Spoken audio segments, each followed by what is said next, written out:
자, 미가서 4장이죠. 미가서 1, 2, 3장은 죄에 대해서 이렇게 말씀하다가 4장에 오면은 그날이 오면 여호와의 성전 높이 중요하게 들릴 것이다. 그리고 많은 민족들이 그리로 올 것입니다. 그들이 말하지요. 여호와의 산에 이르자. 하나님의 성전에 올라가자. 하나님이 길을 가르쳐 주실 것이다. 우리가 그 길을 따르자. 가르침은 시온에서 나오고 여호와의 말씀이 예루살렘에서 나온다. 이사야 2장에 있던 말씀 그대로 한 번 더 하고 있습니다. 그래서 하나님의 가르침, 하나님의 예배, 하나님의 통치를 말하고 있죠. 예. 그러면 3절에 무엇입니까? 이제는 서로 싸우지 않고 칼로 쟁기를 만들고 창으로 낫을 만들 것이다. 무기가 필요 없단 말이죠.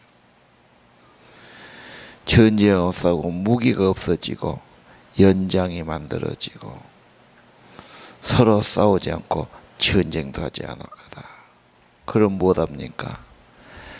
자기 농장에서 농사 짓고 그렇죠. 편안히 살 거다. 두려움 없이 평화 시대를 누릴 것이다. 자,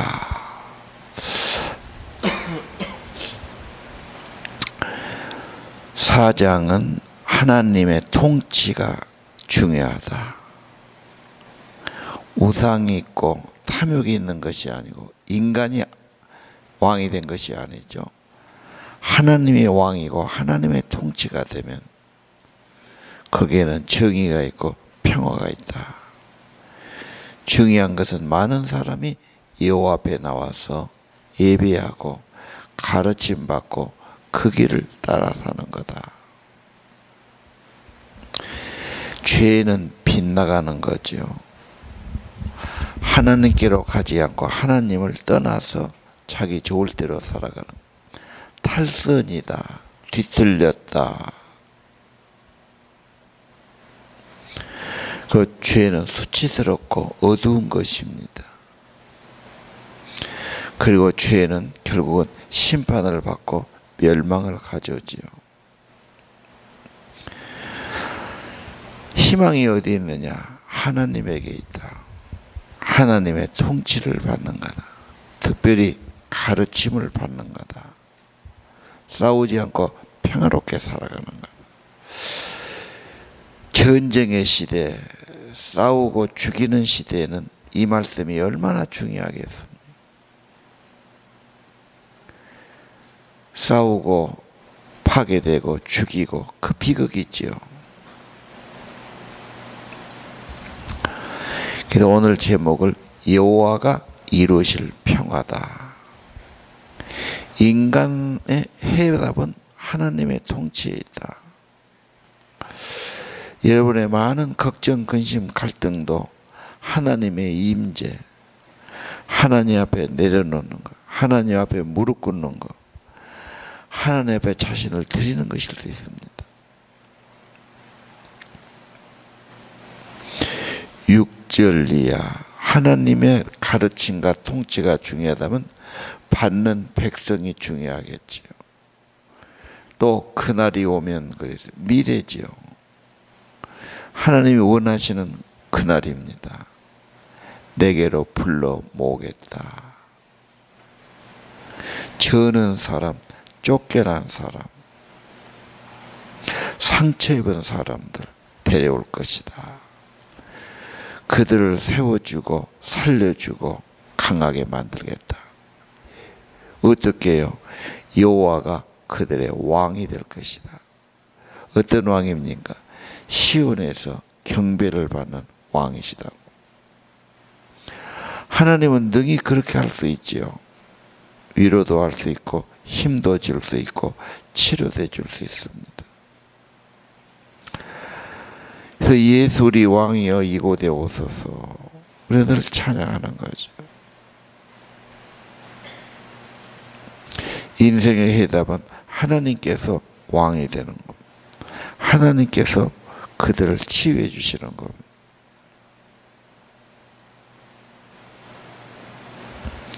질질에 저는 사람 살려주고 고쳐주고, 쫓겨난 사람 회복시켜서 다시 강한 나라를 세우도록 해주겠다.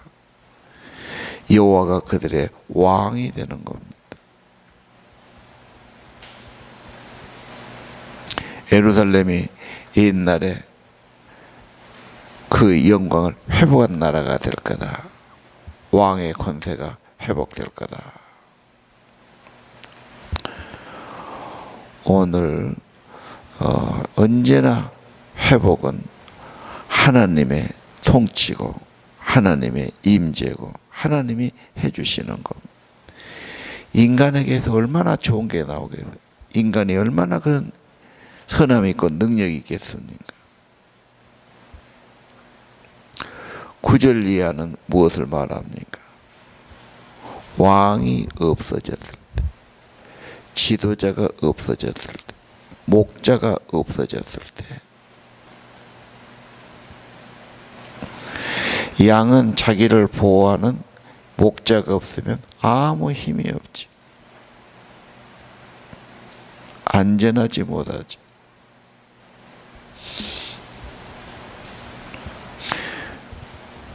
그리고 그들은 바빌론에 끌려가고 원수에게서 고난을 받고 억압을 받을 것이다. 그곳에서도 하나님은 구원의 손길을 펼칠 거다. 자, 죄값으로 끌려갑니다. 그것으로 끝이 아니죠. 하나님은 거기서도 너들을 구원할 것이다. 시온을 치고 예루살렘을 멸망시키고 하나님이 무엇을 생각하는지, 하나님은 타작마다 곡식을 타작하듯이 그 원수들을 치실 것이다. 너희들에게 횃불처럼 강하게 만들어 줄 거다. 그들을 산산조각 낼 것이며 그들의 재산을 내게로 가져올 거다. 왜요? 온 땅의 보물은 주인 대신 하나님께로 가져다 바칠 것이다. 다시 한번 하나님이 모든 것의 주인이시고 모든 것을 허락하셨고 하나님이 왕이시고 주인이시다. 그리고 내게 허락하신 것은 청지기로 맡겨주신 것이다. 그럼 뭐가 중요합니까? 다시 1절이죠. 하나님 앞으로 나가자. 하나님의 전으로 올라가자. 가르침 받자. 그 가르침의 그 길을 따라가자. 그러면 그게 회복되기 시작합니다. 정말 사람들의 심령이 어떻게 회복됩니까? 부족한 인간들의 삶이 어떻게 좋아집니까? 하나님이 임재해 주셔야죠. 성령이 거기 임해 주셔야 됩니다. 성령은 어떻게 임합니까? 진정 주님 앞에 자기를 드리는 겁니다. 자기 삶을 다 나의 주인 되신 주님께 바쳐지는 것이죠. 주께서 거기에 임재하시고 다스리시고, 그 특징이 하나는 평화일 겁니다. 갈등도 싸움도 원망도 불평도 멎어지고 주님이 다스리시니 해결해 주시니 주님 발 앞에 내려놓고 나는 주님 가르침 받고 그 길을 가겠습니다. 하나님께서 자기 백성을 모아주시기도 하고 고쳐주시기도 하고 회복시켜 주시기도 하고, 그분이 같이 하시는 것이 우리들의 참으로 구원의 길이고 소망의 길이라고 오늘 성경은 말하고 있습니다. 9절 갈등이 있고 고민이 있고 뭔가 실수가 있었고 손해가 있습니다. 왜 그렇게 울고 왜 그렇게 몸부림치냐. 그래, 왕이 없어서 그래.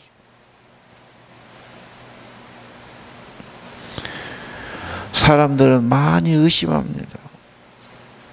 갈등합니다. 잘 믿다가도 하나님이 나한테 필요할까? 하나님이 있는지 없는지 어떻게 할까?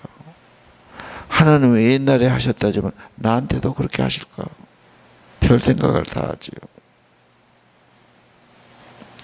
다 하나님 없이 잘 사는데 나는 꼭 하나님께 매여 살아야 되나? 그렇게 생각할 수 있어요. 사람은 별 생각을 다, 별 마음을 다 먹지요. 자기 편한 대로 살고 싶고 자기 식으로 살고 싶은 겁니다.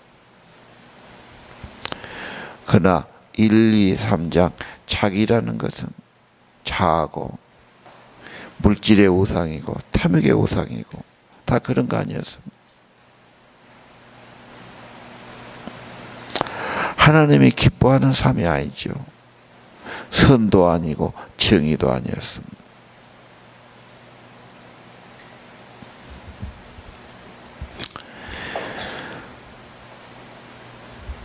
우리에게 가르쳐 줄 것이다. 그의 길을 따르자 그랬지요. 2절에 그 길이 도지요. 길이 없으면 가는 길이 험해요. 하다못해 등산에도 길을 따라가야지. 길도 없는데 내가 들어서면 어떻게 가란 말이에요. 인생이 하나님의 가르침과 그 길을 따라 안 가면 참 막막하기도 하고 장애물이 오기도 하고 길이 없기도 하고 인생살이가 평화롭지 못하죠. 왜 이렇게 어려운 길을 가고 험난한 길을 가고 길이 아닌 데를 가면서 그 힘들게 살아갈 필요가 있습니까? 인간은 가르침이 있어요. 길이 있어요. 그 길을 따라가라. 그러면 그것은 평안의 길이고 주님이 앞장선 길이고 복된 길이다. 성경은 모든 하나님의 감동으로 된 것, 교훈이 있지요. 잘못하면 틀린 길이라고 책망하고 다시 돌이키라고 하나님이 말씀하신 그 길을 따라가야 된다고 의로 교육하는 것이죠. 오늘 회복은 어디에 있습니까? 1절 믿음이 회복되고 하나님께 대한 말씀의 길을 따르는 것이 회복되고 정말 그분이 나의 왕이시고 정말 모든 것의 주인이신, 오늘 끝절에 그랬지요. 모든 것의 주인이신, 온 땅의 주인, 만군의 주인이신 여호와께 가져올 거다. 바치고 주의 것으로 인정하고 주님 허락하시면 쓰는 거고 주님이 하는 대로 하는 거고 그렇게 살다가 주님께로 가는 것이 아니겠습니까? 모든 사람은 주께로 왔다가 주의 뜻을 받들며 살다가 주께로 갑니다. 더 이상 고민하고 갈등하고 욕심 부리고 그럴 필요가 없지 않습니까? 미가서 4장은 정말 귀한 장입니다. 우리가 노래도 늘 부르죠. 오라 우리가 여호와의 산에 이르자. 하나님의 전에 이르자. 그분이 도로 우리에게 가르칠 것이다. 우리가 그 길로 행하리라. 율법은 시온에서 나올 것이요 여호와의 말씀이 예루살렘에서 나올 것임이니라.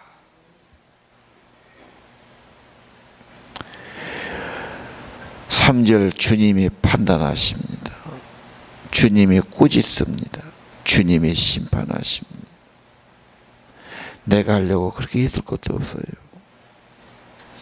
그리고 우리가 미움이 있다면 그것도 내려놔야 돼요. 상처도 있다면 그것도 내려놔야 돼요. 갈등이 있다면 그것도 내려놔야 됩니다. 부모가 자녀에게 해줄 수 있는 가장 큰 게 뭐냐? 많은 사람이 마음의 평안이다. 왜? 우울증이 많아지니까. 속이 갈등이 많아지니까. 편안하게 따뜻하게 대달라는 말이죠. 부부가 싸우고 미워하고 화내고 그걸 애들이 본다면 애들은 엄청 마음에 갈등과 상처가 되지. 부모가 해줄 수 있는 거 평화지요. 그래야 마음도 평안하고 정서도 평안하고 삶도 평안하게 살게 되겠지. 오늘 우리 3절 괜히 싸우고 미워하고 내고집 부리고 정죄하고 전쟁이 아니어도 같은 가족끼리도 갈등하고 싸우고 헐뜯고 아니 가족끼리는 가진 자가 섬기고 그렇죠. 예수님처럼 가르쳐주는 그것이 섬김이 위대한 거고 그게 가진 자의 태도가 아니겠습니까? 왜 우리가 평화롭게 살기보다는 그것도 좌우상이고 탐욕이고 문제지요. 하나님의 말씀, 하나님이 왕이 되시면 판단은 하나님이 하셔요. 심판도 하나님이 하셔요. 하나님이 이스라엘 역사에 심판하셨지 않습니까? 지금도 우리는 그 사법부에서 하고 정부에서 하는 거지. 우리가 잘못했다고 우리가 그 사람 벌 주고 거시하지 않습니까? 주께서 판단하시고 심판하시고 잘못하면 꾸짖을 것이고 이제는 싸울 일이 없으니까 어떻게 해야 됩니까? 이제는 무기를 연장을 만들고 싸우지 않고 어떻게 삽니까?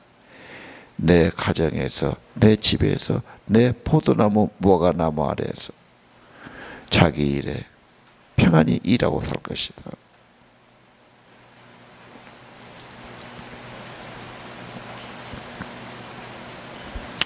사절 나는 아무 일도 안 하고 밤낮 놀겠다고 노는 것도 그게 좋은 게 아니죠. 자기 일을 열심히 하고 맡은 일하고 땀 흘려 일도 하고